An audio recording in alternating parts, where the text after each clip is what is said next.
Pakistan is the primary testing ground for a new global security threat.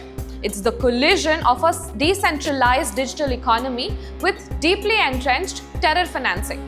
Driven by a crippling economy, it is marked by a 38% peak inflation along with a 165% currency devaluation since 2017. An estimated 20 million Pakistanis have sought refuge in this massive multi-billion-dollar crypto market. This unregulated explosion has provided a world-class infrastructure for moving black money and proceeds of crime with a powerful new tool. The result? A hybrid threat fusing the speed of the blockchain with the anonymity of traditional Hawala networks. It's an Islamabad equation whose solution will impact global security.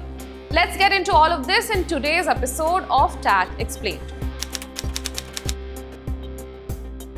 Pakistan's cryptocurrency adoption has rapidly evolved into a mainstream economic force, with firms like Chain Analysis consistently ranking the country among the top 10 worldwide for grassroots digital asset use. This market, however, was built in the shadows of a direct consequence of a volatile and inconsistent regulatory environment. The ecosystem's informal nature was cemented in 2018 when the State Bank of Pakistan effectively banned crypto from the formal economy. This prohibited all banks and financial institutions from facilitating virtual currency transactions. The de facto ban, combined with a lack of a formal legal framework, pushed the entire market underground. The result has been years of mixed signals. Because while the State Bank of Pakistan maintained its hostile stance, industry lobbying led to proposals for a Pakistan Crypto Council, and more recently, the Pakistan Virtual Asset Regulatory Authority, or the PVARA. This policy flux created the perfect conditions for an unregulated P2P or peer-to-peer and OTC or over-the-counter market to dominate. Pakistan's crypto market runs on decentralized networks, with Binance, a P2P, acting as the de facto exchange, while OTC brokers on WhatsApp and Telegram handle larger cash-based trades. Users drive demand through speculation, remittances, and freelancer payments, with mining emerging as a new frontier. This ecosystem provides economic relief but lacking any strong KYC or AML checks, which poses serious regulatory and illicit finance risks. Now, to understand the gravity of the new threat, one must first appreciate the sophistication of the old one. Pakistan-based militant groups like Jaish-e-Mohammed, Lashkar-e-Taiba, and the Tehreek-e-Taliban Pakistan are financed by a multi-pronged apparatus repeatedly flagged by the FATF and the UNODC. Let's talk about some of the primary mechanisms. Hawala or Hundi networks remain the bedrock of illicit finance, moving billions across borders based on trust and informal ledgers, leaving no wire trade. Now, terrorist organizations also masterfully exploit charitable giving. Front organizations like the Al-Rashid Trust, linked to the Jaish-e-Mohammed, and Jamaat-ud-Dawa, linked to Lashkar-e-Taiba, have historically operated as massive fundraising arms, soliciting public donations under the guise of social welfare. Now, this funding is also heavily supplemented by narcotics trafficking, extortion, kidnapping for ransom, and trade-based money laundering. Now, while the physical movement of bulk cash remains a reliable and low-tech method, this existing infrastructure provides a critical last-mile service for any financing operation. The ability to distribute untraceable physical cash to operatives on the ground.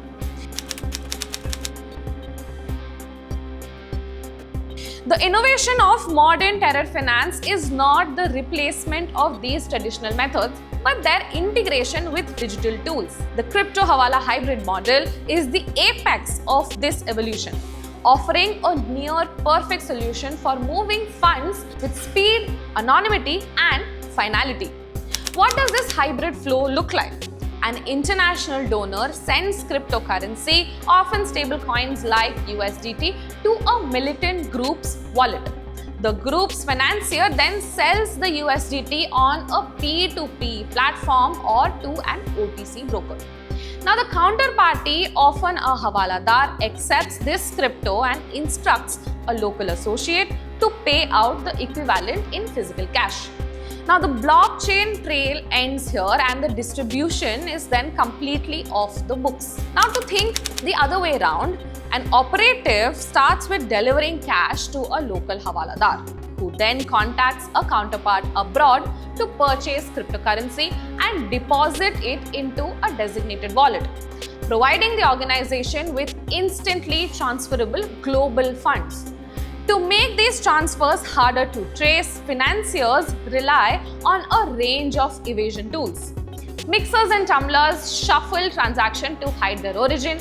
Privacy coins like Monero mask key details, and chain hopping through decentralized exchanges and cross-chain bridges moves funds quickly across different cryptos to make tracing harder. Now, this hybrid threat is not theoretical.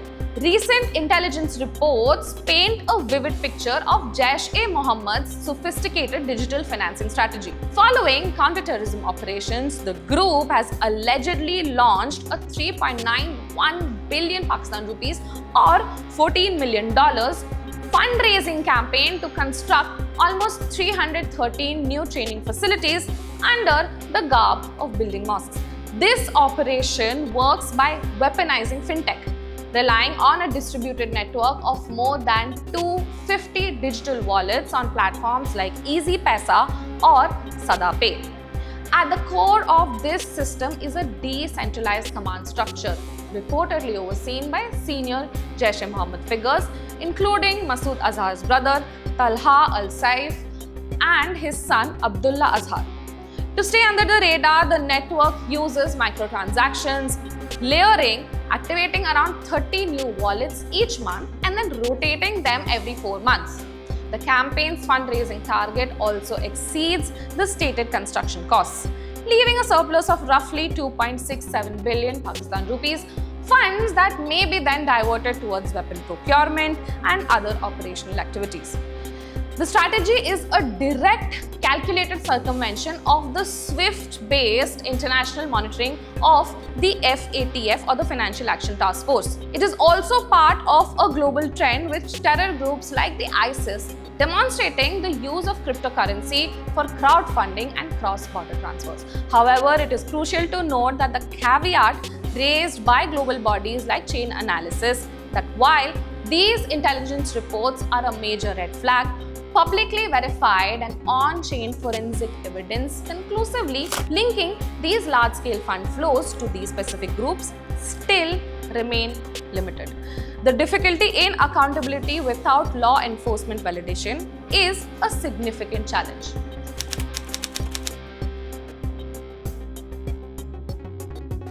Awakening to the scale of the threat and with Finance Minister Mohammad Aurangzeb acknowledging a genuine risk of returning to the FATF grey list, the Pakistani government has made a dramatic policy reversal in mid-2025 by establishing the PVARA by ordinance. The goal is to finally bring virtual asset service providers under a regulatory umbrella. Pakistan is not just a case study but a preview of the future of illicit financing. It's a mix of economic desperation, weak regulation and entrenchment, militant networks, showing how such technologies can be weaponized. Now, Jaish-e-Mohammed's evolution proves that terrorists are quick, pragmatic and adopters of new tools. Confronting this requires stronger regulation, advanced blockchain forensics and human intelligence.